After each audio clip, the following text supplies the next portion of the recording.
Seja bem-vindo a mais uma edição do programa Fala Câmara Entrevista, exibido aqui pela TV Câmara Bauru, nos canais 10 da NET e 60.3 UHF Digital. Nosso convidado hoje aqui no programa é o vereador Coronel Benedito Roberto Meira, do PSB. Vereador, obrigado pela presença. Obrigado, Lidiane. É um prazer aqui. Por ter aceito o convite para conversar conosco. Não, é um prazer meu. Pode contar comigo, sempre. Vamos lá, vamos começar então falando sobre a questão das APAs, que é um assunto que vem sendo comentado desde a semana passada. Aliás, há várias semanas aqui na Câmara de Bauru, os vereadores aprovaram o projeto de autoria do Gazeta, que permite a ocupação urbana sustentável nas APAs, em algumas áreas de proteção ambiental. Antes da gente destrinchar um pouco esse assunto, só para situar quem está nos assistindo, do que trata exatamente a mudança que veio com esse projeto? Bom, primeiro eu acho que as pessoas têm que saber o que é a APA. Então nós temos, assim, na nossa legislação hoje, as unidades de conservação. O que são as unidades de conservação? Tudo que é benéfico para o meio ecologicamente sustentável, ou seja, o que faz bem para a natureza, desde que a ocupação das pessoas não venha prejudicar as matas, as nascentes e os rios.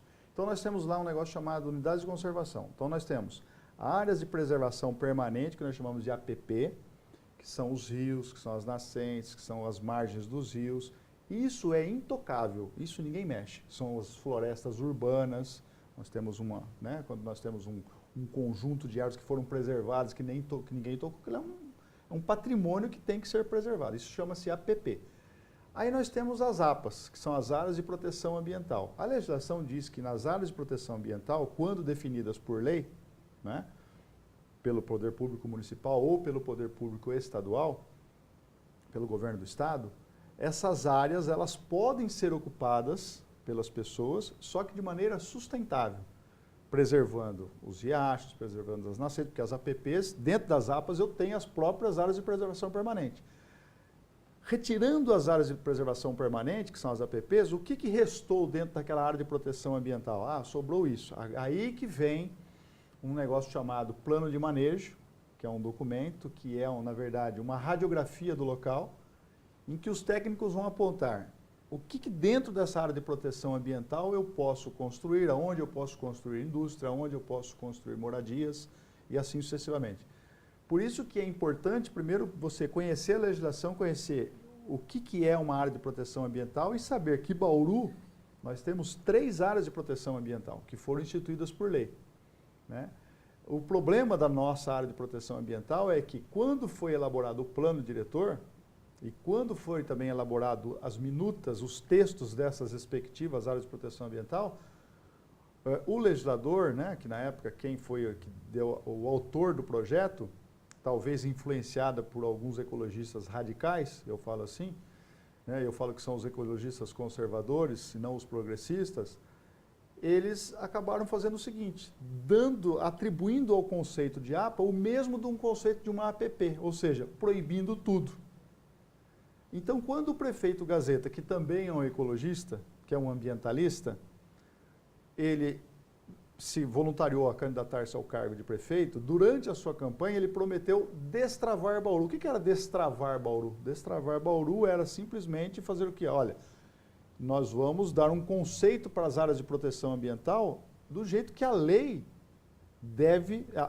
atribuiu às APAs, ou seja, a APA não pode ser considerada como se fosse uma APP, ela não pode ser intocável, ela não pode ser proibido tudo. Nas APPs são proibidos, sim, eu não posso chegar lá e falar, vou tirar essa nascente daqui, vou jogar a terra aqui, vou acabar com essa nascente. Isso não pode.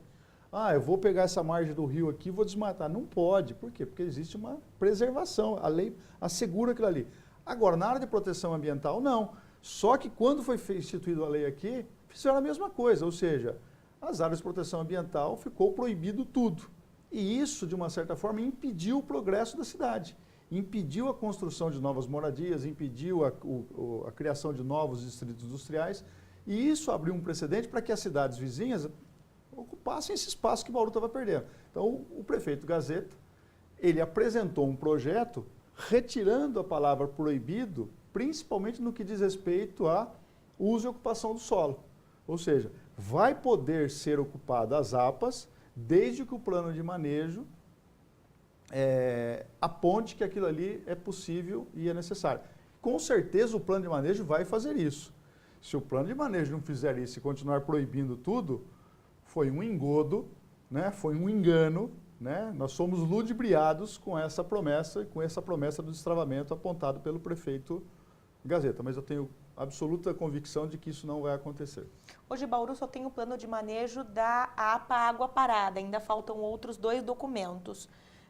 O que é que a Prefeitura e a Câmara, eu sei que tem acompanhado isso, o que é que a Prefeitura tem feito para acelerar a apresentação desses planos? Bom, o plano de manejo, a rigor, não poderia, né, se você estava proibindo tudo, você ia fazer o plano de manejo, a própria lei do SNUC, que é a lei que institui o Sistema Nacional de Unidade de Conservação, que foi criada no ano de 2000, em 13 de julho de 2000, ela aponta o seguinte, que quando você tem uma área de proteção ambiental instituída por lei, você tem que fazer o plano de manejo até 5 anos após a instituição da lei. Ou seja, instituiu a APA por meio de lei, 5 anos você tem de prazo.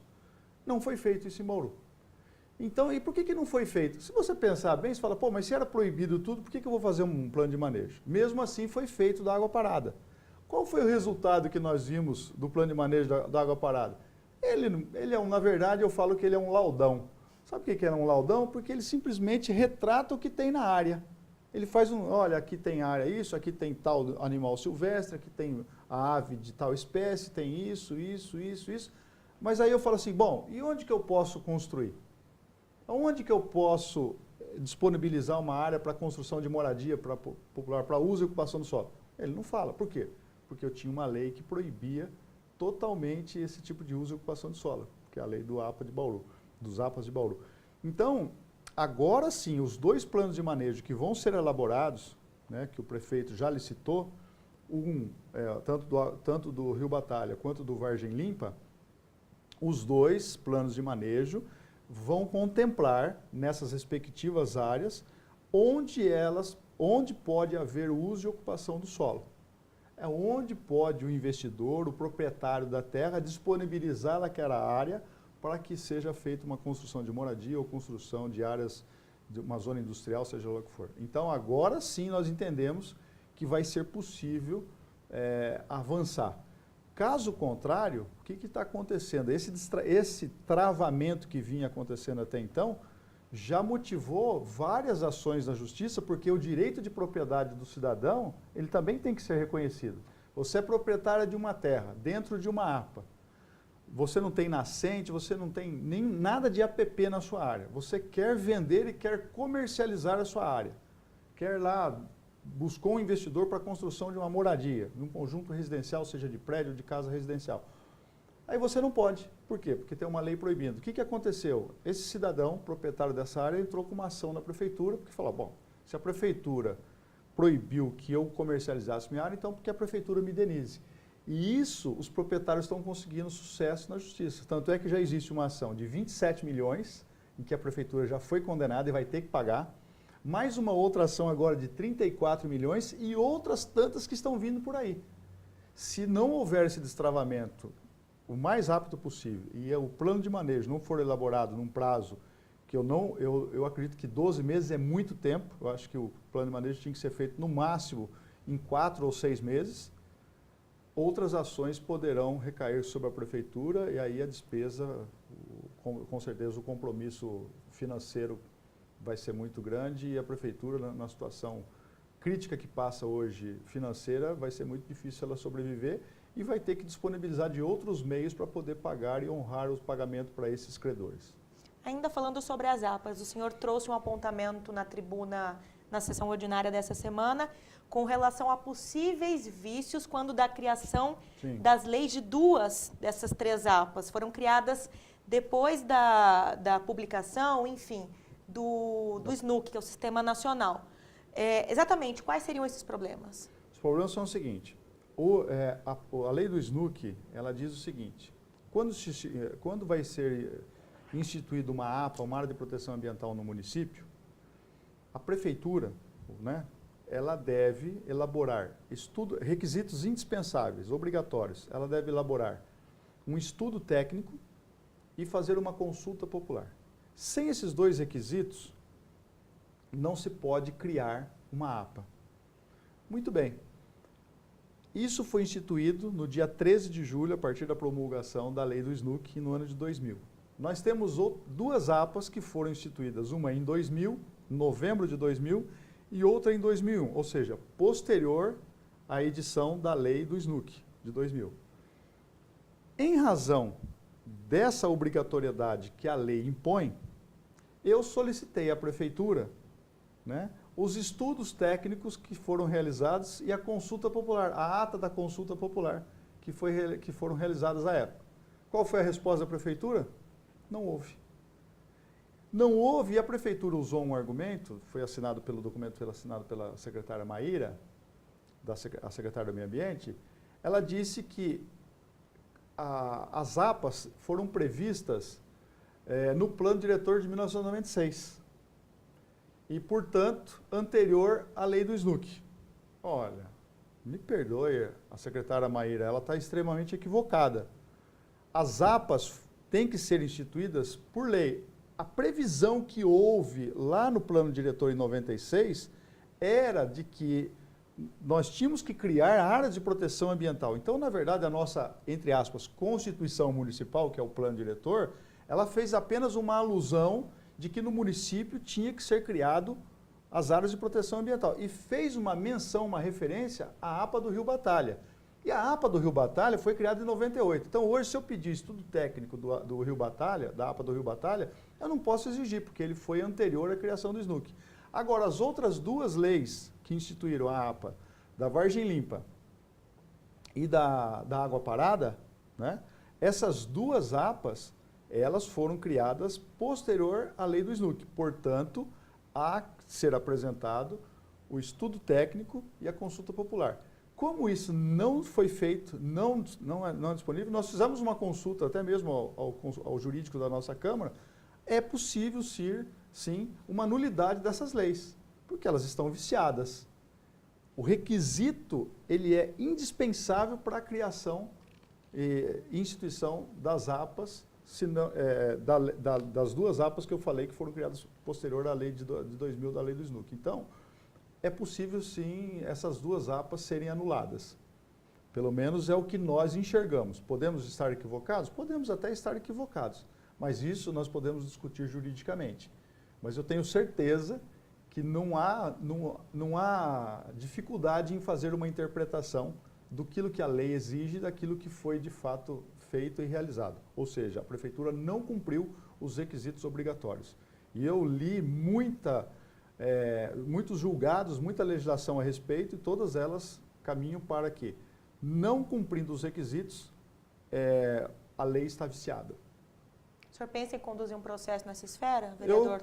Eu penso o seguinte, eu vou aguardar agora as diretrizes do plano de manejo, né, que o prefeito ele vai licitar e vai apresentar as diretrizes. O que são as diretrizes?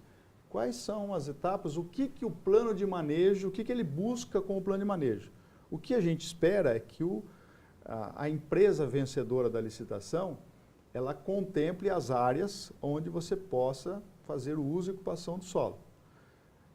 Existem umas informações nos bastidores de que das duas APAs que vão ser objetos de plano de manejo, não vai passar de 15% a 20% das áreas que poderão ser utilizadas. Se isso acontecer, me desculpe, vai ser um desperdício do dinheiro público para fazer o plano de manejo. Então, como a legislação prevê que quando o poder público não faz ela em 5 anos e o particular pode fazer, que faça o particular. O particular é proprietário da área dele, ele faz um plano de manejo. Se ele não tiver lá nenhuma APP, ele vai lá e fala, ó, aqui eu posso construir. Vai pegar uma homologação da prefeitura e vai começar a construir. Agora, eu acho que nós não precisamos fazer isso. Já que o prefeito está contratando um plano de manejo e caro, né, um documento caro, né, um trabalho caro, poxa, que faça um negócio que venha atingir, que venha contemplar os interesses dos munícipes e os interesses daqui da nossa cidade de Bauru. Caso isso não aconteça, não tenha dúvida, eu vou sim, eu pretendo pedir, solicitar formalmente ao presidente da Câmara para que o jurídico por meio da Câmara Municipal, entra com uma interpelação judicial para certificar se as APAs que foram criadas depois da criação da lei do SNUC, elas podem ser invalidadas. Se não, eu pergunto, até fiz um questionamento para o jurídico e para o presidente da Câmara. Se foi instituída por uma lei e ela tem vício, por que não uma outra lei revogando aquela? Já que a iniciativa das 3 APAs aqui foi iniciativa de 3 vereadores, de 2 vereadores. Um vereador, que é o Erlon, apresentou 2 propostas, 2 projetos de lei que transformaram em lei de APA, e a outra lei de APA foi apresentada pelo então vereador Rodrigo Agostinho. Assunto ainda para muito tempo, né, vereador? Muito tempo, muita água para rolar, mas eu estou atento, porque eu penso o seguinte, no desenvolvimento da cidade, no destravamento de fato da cidade, e caso contrário, a cidade para. Vou só citar um exemplo para você, se me permitir. Nós temos uma demanda por moradia popular para policiais militares, eu sou policial militar, de 650 policiais militares necessitam de casa própria aqui. E aí nós queríamos fazer um empreendimento, e vamos fazer esse empreendimento, voltado para o policial militar. Preferencialmente uma área fechada, um loteamento fechado, assim e tal. Vamos procurar área. Não tem. Aonde eu consigo as áreas? Os preços são inviáveis para um salário que um policial ganha. Então, onde que nós conseguimos uma área que a construtora possa viabilizar o negócio dentro do escopo do programa Minha Casa Minha Vida, da faixa 1,5? O que significa isso? É uma construção de uma moradia popular para quem ganha até R$3.000 por mês. Ou seja, é para quem tem uma faixa de salário igual ao do policial militar hoje, que o salário base do policial militar é R$3.000. Então, para você viabilizar um negócio desse, você tem que ter o máximo, você tem que ter um valor do metro quadrado, você tem que ter uma área que tenha uma boa localização, vamos pensar assim. Você não acha em Bauru, por quê? Porque as APAs impedem as construções desse tipo de moradia. Sabe onde nós conseguimos encontrar uma área que atendesse todas essas características e necessidades para a construção de uma moradia para um policial militar que ganha R$3.000 por mês? Em Agudos. Então, saindo daqui hoje mesmo, eu vou para uma reunião exatamente para conversar sobre isso com um grupo de empreendedores que querem viabilizar o negócio em razão dessa demanda de 600 moradias somente para policiais militares. Então, tudo isso acontece porque nós vamos para uma cidade vizinha, porque Bauru hoje não consegue contemplar em razão do impedimento da lei das APAs.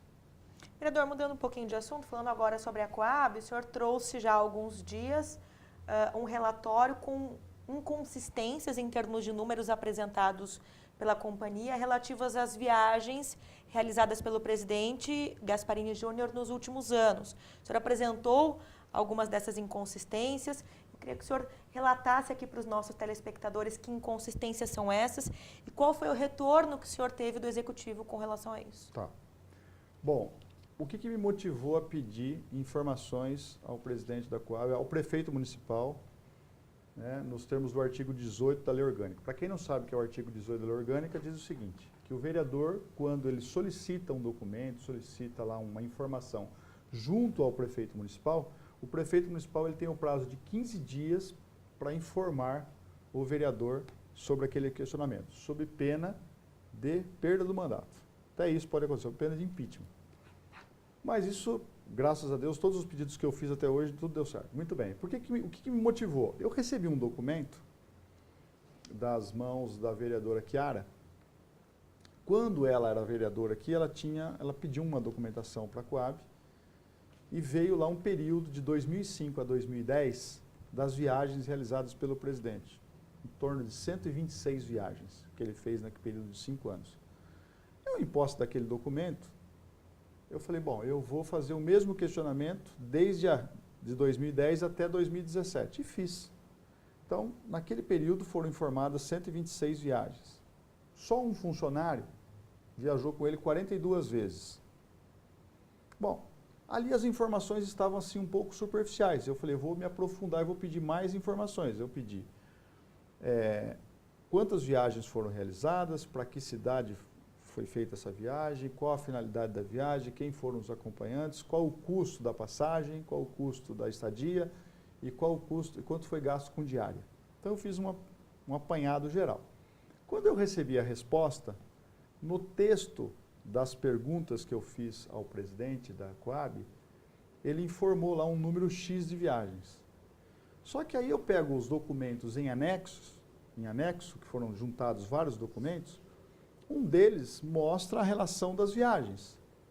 O número que ele diz no texto escrito por ele e assinado por ele é contraditório àquilo que foi anexado.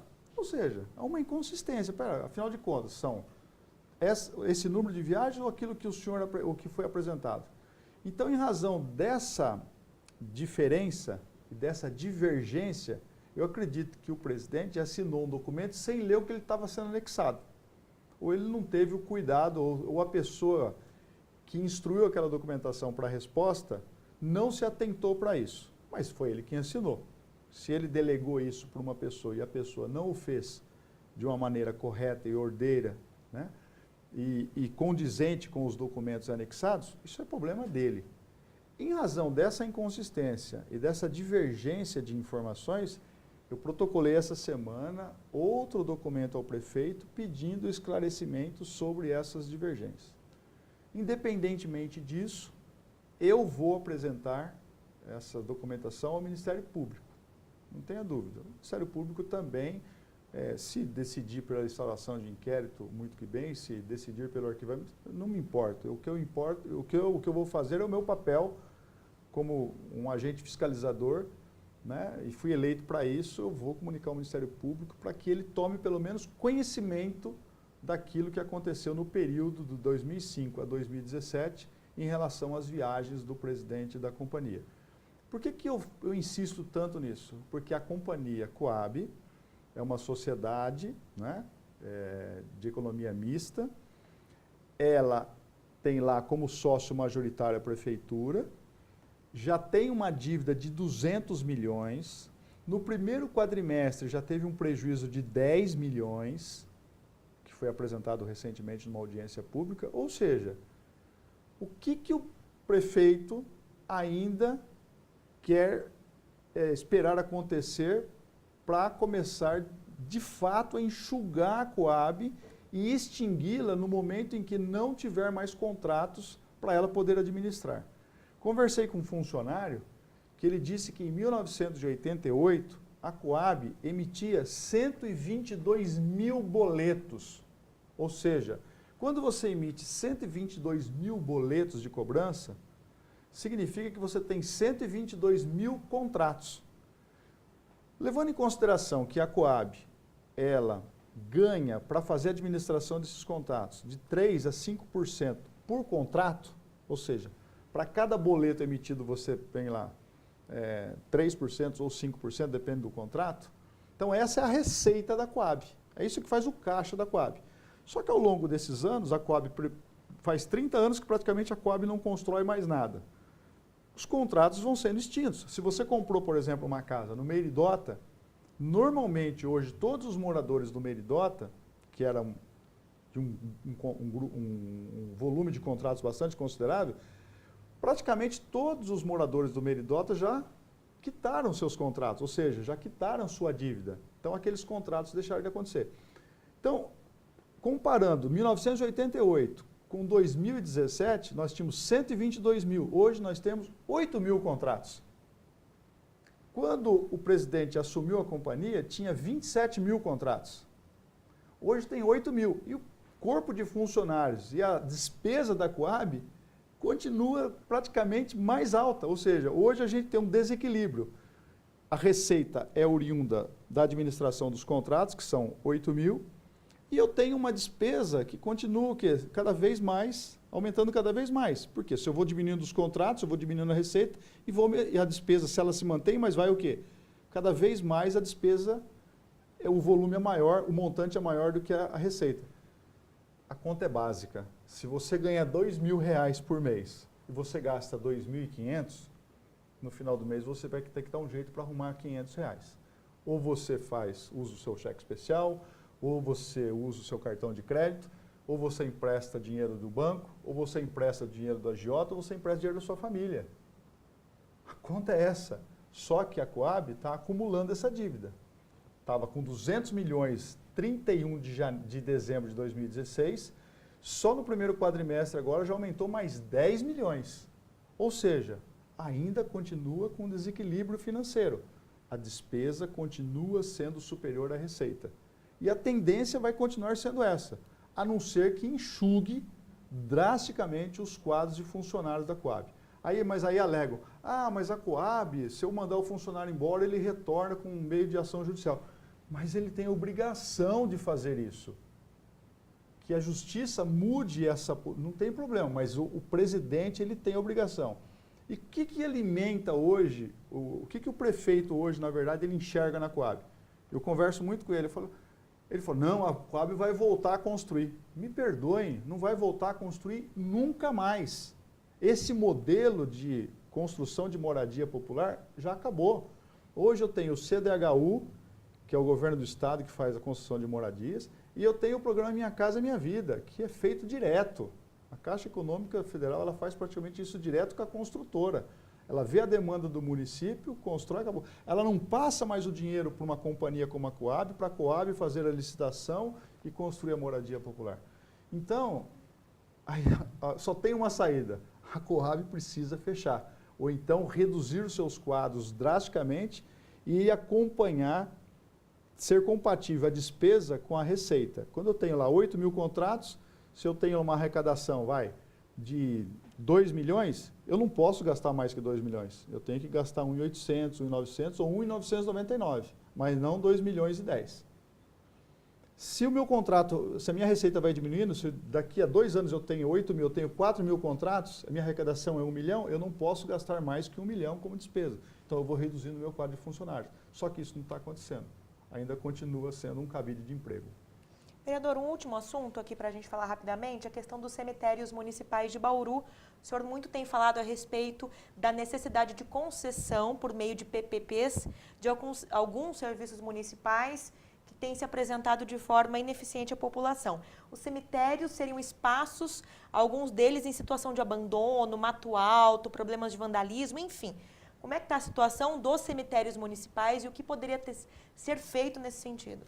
O que eu vejo hoje, eu vou apresentar um estudo oportunamente, até uma pessoa me procurou, posso citar o nome dele? Sim.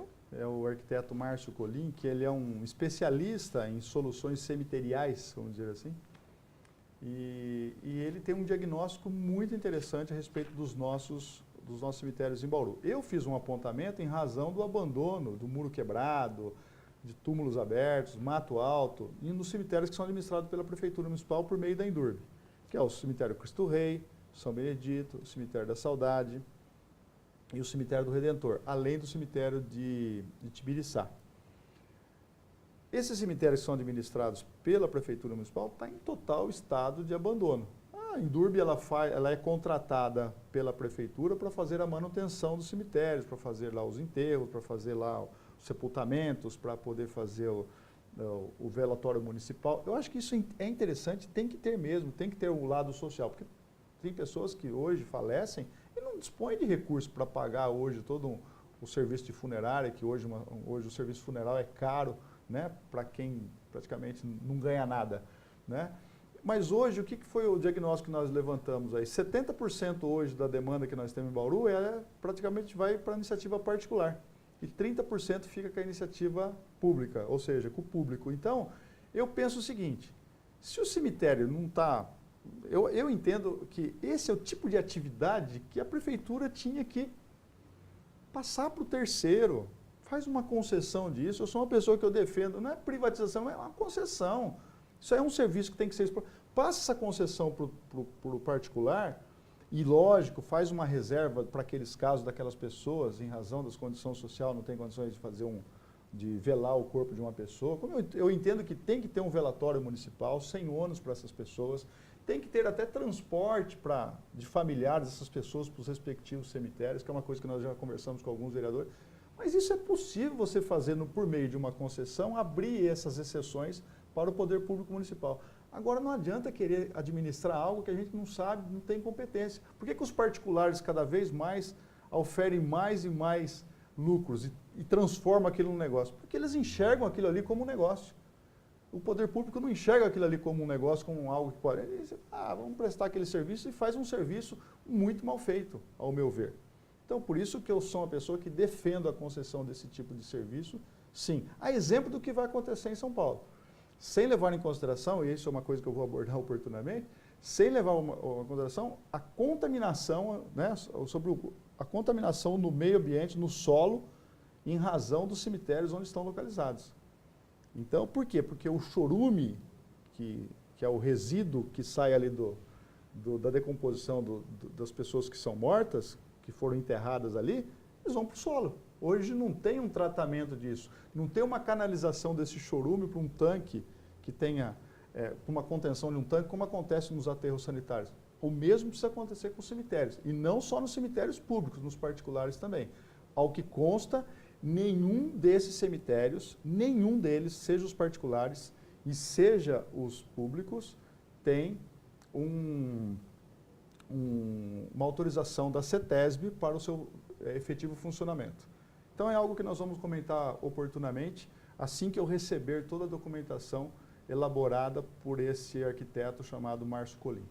Ok, eu queria agradecer então a presença aqui conosco no programa Fala Câmara Obrigado. Entrevista, do vereador Coronel Meira, do PSB. Obrigada, vereador. Obrigado, Lidiane. Pelos esclarecimentos. Obrigado, meu bem. Estou à disposição. Eu agradeço também sua sintonia. Esse é o espaço para a prestação de contas do vereador bauruense. Até a próxima.